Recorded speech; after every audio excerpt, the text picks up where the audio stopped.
आज मैं आपको एक ऐसा तोहफा बताने जा रहा हूं जो नबी पाक सल्लल्लाहु अलैहि वसल्लम ने अपनी बेटी हजरत फातिमा अलैहिस्सलाम को दिया था।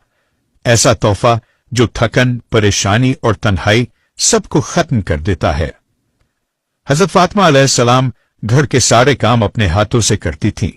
आटा पीसती थीं, पानी भरती थीं, झाड़ू देती थीं और फिर अपने बच्चों हसन अलैहिस्सलाम और हुसैन अलैहिस्सलाम की देखभाल भी करती थीं। इतने कामों से उनके हाथों पर छाले पड़ गए और वो बहुत थक जाती।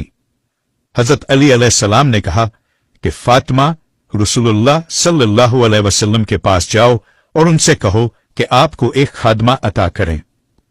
फातिमा अलैहिस्सलाम नबी पाक सल्लल्लाहु अलैहि वसल्लम के पास गईं, मगर अपनी हाजत बयान न कर सकीं और वापस आ गईं।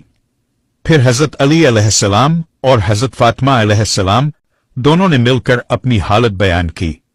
रसूलुल्लाह सल्लल्लाहु अलैहि वसल्लम ने बड़ी मोहब्बत से फरमाया, ए फातिमा, मैं तुम्हें एक ऐसी चीज ना बताऊं जो खादमा से भी बेहतर है। फिर आप सल्लल्लाहु अलैहि वसल्लम ने ये अल्फाज सिखाए, 33 बार सुभान अल्लाह, 33 बार अल्हम्दुलिल्लाह, 34 बार अल्लाह अकबर, और फरमाया, ये तुम्हारे लिए दुनिया और इसकी हर चीज से बेहतर है। ये है तस्बीह ज़हरा अलैहिस्सलाम।